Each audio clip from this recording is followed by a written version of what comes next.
ഇങ്ങനെ പാട്ടും പാടിയിരുന്നാ മതിയോ? ഒരു ചായ വേണം. അതല്ല ഞാൻ പറഞ്ഞത്. സുജിത്, ഇനിയെങ്കിലും നമ്മൾ കണ്ട സ്വപ്നം സാക്ഷാത്കരിക്കുമോ? അന്ന് നീ അച്ഛനെ പേടിച്ച് പിന്മാറിയില്ലായിരുന്നെങ്കിൽ എനിക്ക് ഇന്ന് ഈ അവസ്ഥ വരില്ലായിരുന്നു. അന്ന് ഞാൻ പിന്മാറിയില്ലായിരുന്നെങ്കിൽ അപ്പച്ചൻ നിന്നെ കൊന്നേനെ. പ്രസവിച്ച ഉടനെ തന്നെ അമ്മച്ചി മരിച്ചുപോയി. അപ്പച്ചൻ മറ്റു വിവാഹം പോലും കഴിക്കാതെ എനിക്ക് വേണ്ടി ജീവിക്കുകയായിരുന്നു. ആ മനുഷ്യൻ പറയുന്നത് എനിക്കിങ്ങനെ തള്ളിക്കളയാൻ പറ്റില്ലായിരുന്നു നിഷ. നിന്നെ കണ്ട പോലെ തന്നെയാ ഞാൻ ജോയ്സിനെയും കണ്ടത്. പക്ഷേ നീയാകാൻ നിനക്ക് മാത്രമേ കഴിയൂ. കുറച്ച് നാളത്തേക്ക് ഒരു വ്യാധി വന്നു, അതൊഴിഞ്ഞു പോയെന്നേ ഞാൻ കരുതുന്നുള്ളൂ. ഇനിയെങ്കിലും നമുക്കൊന്നിച്ച് ജീവിച്ചൂടെ? ഇല്ല നിഷ, അപ്പച്ചൻ ജീവിച്ചിരിക്കുമ്പോൾ നടക്കില്ല. നീ ഇല്ലാതെ എനിക്ക് പറ്റില്ല. നിന്നോടൊപ്പം ജീവിക്കാൻ വേണ്ടിയാ ഞാൻ അയാളെ ഒഴിവാക്കിയത്. അച്ഛൻ സമ്മതിക്കില്ലേ നമുക്ക് ഇവിടെ താമസിക്കാം? നീ ഇല്ലാതെ എനിക്കും പറ്റില്ല നിഷ. പക്ഷെ എവിടെ താമസിച്ചാലും അപ്പച്ചൻ പ്രശ്നമാണ്. എന്ത് ചെയ്യണമെന്നൊരു പിടിയില്ല. എന്തു വന്നാലും നമ്മൾ ഒരുമിച്ച് ജീവിക്കും Nisha. Let's see what's gonna happen. എന്നാ ശരി.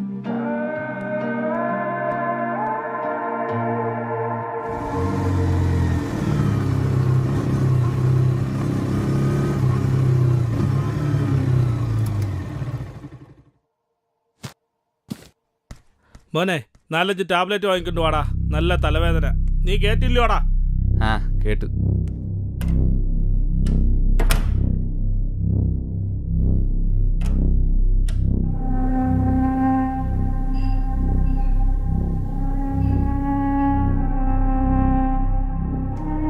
ഞാൻ പറഞ്ഞിരുന്നല്ലേ ശാലിനി വീണ്ടും വിളിക്കരുതെന്ന്. പിന്നെ ഈ വീട്ടിലെ ജോലിയൊക്കെ പിന്നെ ആര് ചെയ്യൂടാ? വീട്ടിലെ ജോലി മാത്രമല്ലല്ലോ. എന്താ വാടാ പിറുപിറുക്കുന്നേ? അപ്പൻ എന്തു ആവല്ലേ, എന്റെ ഇഷ്ടത്തിന് യാതൊരു വിലയില്ലല്ലോ അല്ലേ? എന്റെ 26-ാമത്തെ വയസ്സിൽ നിന്നെ തന്നിട്ട് പോയതാ നിന്റെ അമ്മ. മറ്റൊരു കല്യാണം കഴിക്കാതെ നിന്നെ വളർത്തിയതേ നിന്നോടുള്ള സ്നേഹം മറ്റൊരാൾക്ക് പങ്കുവെച്ച് പോവല്ലെന്ന് വിചാരിച്ചിട്ട്. ആ എന്റെ ഇഷ്ടത്തിന് യാതൊരു വിലയില്ലല്ലേ? എന്റെ കല്യാണക്കാര്യത്തിന് അപ്പന്റെ ഇഷ്ടം മാത്രം നോക്കിയാൽ മതിയോ? അവളെ മറ്റൊരാൾ കെട്ടിയില്ലേ? ഇപ്പൊ ഒഴിഞ്ഞെന്നും കേൾക്കുന്നു. നീ അതങ്ങ് വിട്ടേരെ. നമുക്ക് പറ്റിയ ബന്ധമല്ല.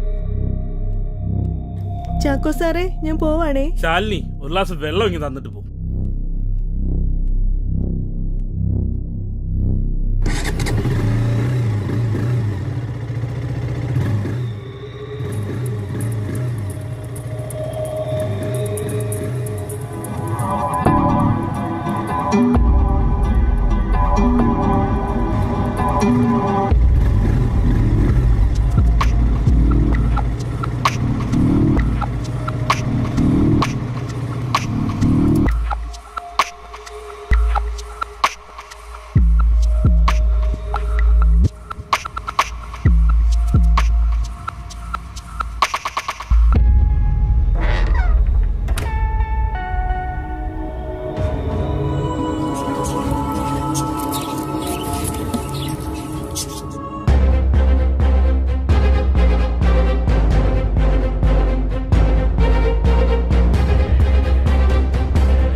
അയാൾ നല്ലൊരു മനുഷ്യനായിരുന്നു. ഈ ചെറുക്കനെ കാണും എന്നും വഴക്കൊക്കെ ആയിരുന്നു വൈകുന്നേരങ്ങളിലും. പറയാനൊക്കത്തില്ല, അതിനും ചാൻസ് ഉണ്ട്.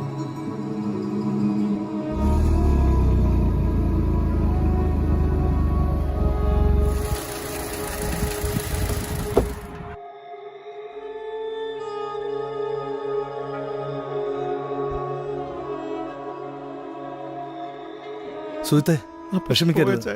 നീ വാ, ഇരിക്കടാ, ഇരി. എസ് ഐയാ? ഹലോ സാറേ, ഞാൻ ചോദിച്ചിട്ട് പറയാം. ആ ശരി സാർ. സുജിത്തെ, എസ് ഐയാ. ശാലിനി എപ്പോഴും വീട്ടിൽ പോയേ? എന്താ? അവരിതുവരെ വീട്ടിലെത്തിയിട്ടില്ല. ശാലിനി എപ്പോഴും ഇവിടുന്ന് പോയതാണല്ലോ. ഇവിടുന്ന് അരമണിക്കൂർ മതിയല്ലോ വീട്ടിൽ ചെല്ലാൻ. പോയിട്ട് ഇപ്പം 5-6 മണിക്കൂറായി. സഡൻ എഫക്റ്റ് ഉള്ള എന്തോ പോയിസൺ അകത്തെന്നാ ഡോക്ടർ പറഞ്ഞു. അപ്പച്ചൻ ശാലിനിയോട് വെള്ളം ചോദിച്ചായിരുന്നു. അവളത് കൊടുത്തിട്ടാ പോയെ. ഞാൻ പുറത്തോട്ട് വന്നപ്പം ഗ്ലാസ് കാലിയായിട്ടിരിക്കുവോ. വെള്ളത്തിൽ വല്ല വിഷവും കലക്കി കൊടുത്തിയാണോ ഇനി? എന്തിന്? ഇവിടെ നടന്ന ഒരു ഇഷ്യൂ നീ പറഞ്ഞില്ലേ? അതിപ്പം 2 ആഴ്ചയായില്ലേ? അതിനുശേഷം അവൾ ഇപ്പോഴല്ലേ ശാലിനി വരാൻ തുടങ്ങിയത്? ആ 2-3 ദിവസമായി. എന്നാ അവളാ പഴയ വൈരാഗ്യം തീർത്തതാ. എന്താ ഇനി ആ ശാലിനിയെ വിളിക്കേണ്ടത് ഞാൻ അപ്പച്ചോട് പറഞ്ഞതാ. ഹലോ, എവിടെ? ആ ശരി. എടാ, ശാലിനിയുടെ ഡെഡ് ബോഡി കിട്ടിയെന്ന്. എവിടെ?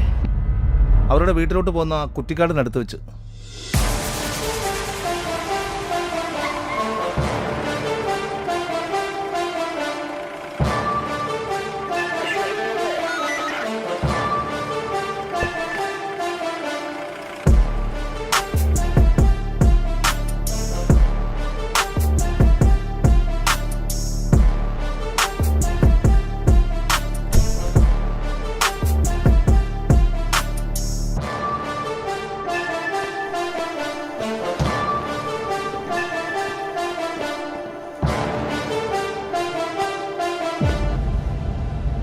ആരായി കൊല്ലപ്പെട്ട ചാക്കോടെ മകൻ? ഞാൻ സർ.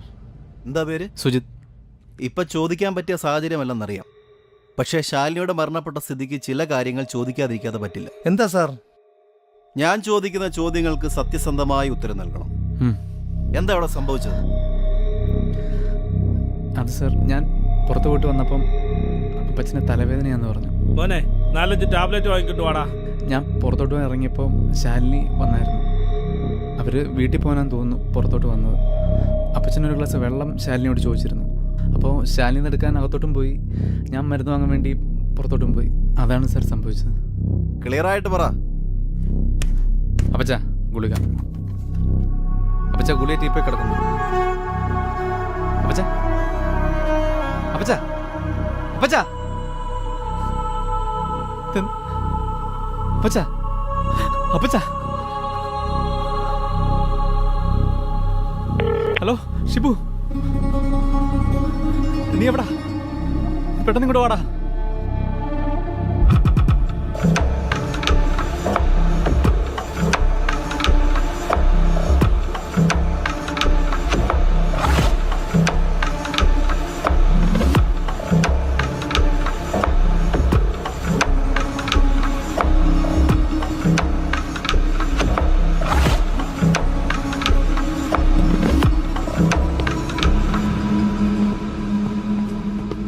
സുഹൃത്തെ, CCTV ഉണ്ടോ? ഫ്രണ്ടിലേക്ക് ഒരെണ്ണമുണ്ട് സാർ. പുറകിലോ? പുറകില്ല സാർ. DVR എവിടെ ഇരിക്കുന്നത്? ആ റൂമിലുണ്ട് സാർ. മോണിറ്ററോ? ഉണ്ട് സാർ. സക്കീറെ, യെസ് സാർ. ചെക്ക് ചെയ്യ്. പാടോ.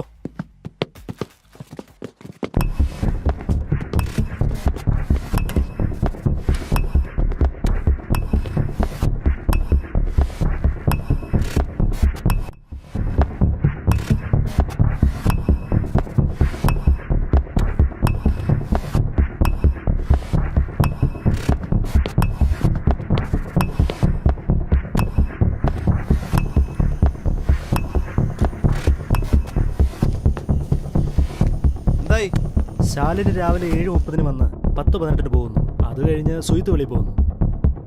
ഇത് തന്നെ ഏതാണ്ട് 3 മണിക്കൂറുണ്ട് sir. Take the DVR. Yes sir. സ്റ്റേഷനിൽ പോയി ചെക്ക് ചെയ്യാം. Okay sir.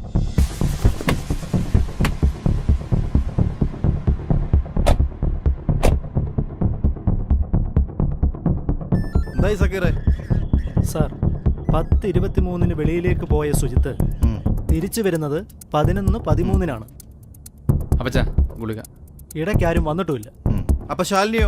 രാവിലെ 7:30 വന്ന് 10:18 തിരിച്ചു പോകുന്നു. ഗേറ്റിൽ നിന്ന് സുജിത്ത് ശാലിനി പോയ ഉടനെ അകത്തേക്ക് കയറി 5 മിനിറ്റ് കഴിഞ്ഞ് പുറത്തേക്ക് പോയി. അപ്പോൾ 5 മിനിറ്റിൽ എന്തോ സംഭവിച്ചിട്ടുണ്ട്. അടക്കമൊന്നുമില്ല. കഴിഞ്ഞു സാർ. എന്നാ വാ. എന്താ സുരേഷേ? സ്റ്റേറ്റ്മെന്റ് ആണ് സാർ. ഹെൽമെറ്റ് ഒക്കെ ഉണ്ടോടാ? ഓവർ സ്പീഡ് ആയിരിക്കും.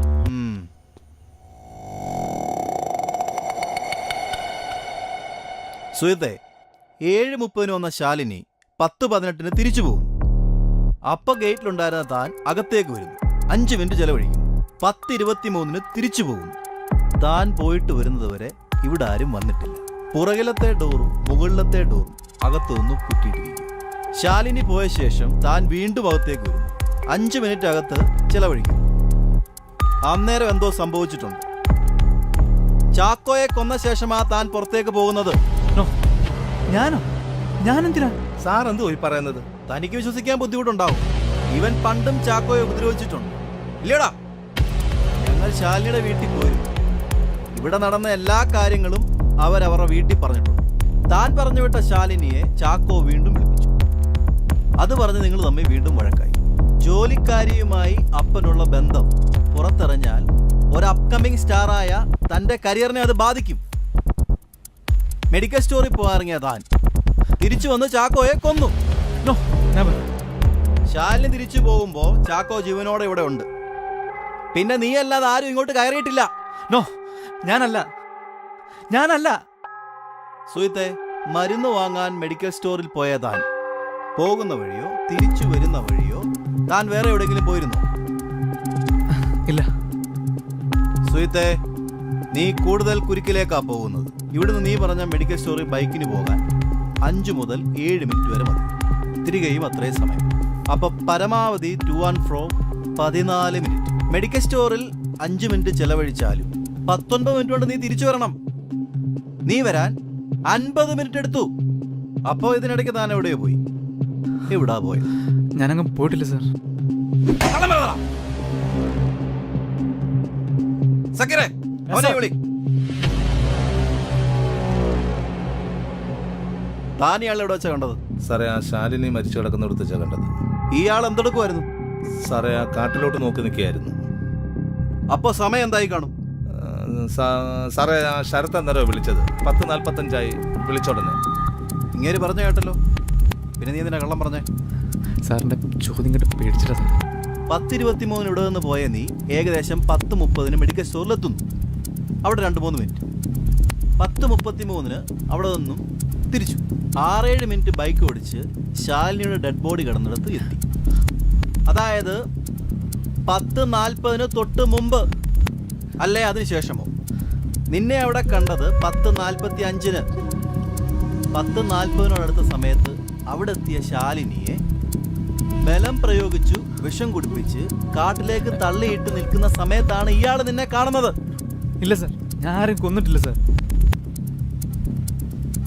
പിന്നെ നീ എന്തിനാ അവിടെ പോയത്? സത്യം പറ. മെഡിക്കൽ സ്റ്റോറിൽ പോയിട്ട് ശാലിനി പോയ വഴി പോയെന്ന് പറഞ്ഞ ശരിയാ സാർ. ജെബിൻ്റെ USB എൻ്റെ കയ്യിലായിരുന്നു. അത് കൊടുക്കാൻ വേണ്ടി പോയതാണ്. ഈ പറഞ്ഞ സ്ഥലത്ത് ചെന്നപ്പോൾ അവിടെ നിർത്തി സിഗരറ്റ് വലിച്ചായിരുന്നു. അതായിരിക്കും ഇയാൾ കണ്ടത്. ജെബിൻ്റെ വീട്ടിൽ പോയ ഒരുപാട് സമയം വർത്തമാനം പറഞ്ഞിരിക്കും. അത് കാരണം തിരിച്ചു വന്ന് അപ്പച്ചന് മരുന്ന് കൊടുത്തിട്ട് പോകാമെന്ന് കരുതി. അതാണ് സാർ സംഭവിച്ചത്. നീ പറഞ്ഞല്ല ഞാൻ വിശ്വസിച്ചു. ആദ്യം പറഞ്ഞു പോയില്ല, ഇപ്പൊ പറഞ്ഞു പോയി. സാഹചര്യ തെളിവുകൾ, സാക്ഷി, പഴയ സംഭവങ്ങൾ എല്ലാം തനിക്കെതിരാ. ഇപ്പൊ ഞാൻ കൊണ്ടുപോകുന്നില്ല. 2 പേരുടെയും പോസ്റ്റ്മോർട്ടം റിപ്പോർട്ട് വരട്ടെ. അതുവരെ നീ സ്റ്റേഷന്റെ പരിധി വിട്ടു പോകാൻ പാടില്ല. കേട്ടല്ലോ? ഇല്ല സാർ.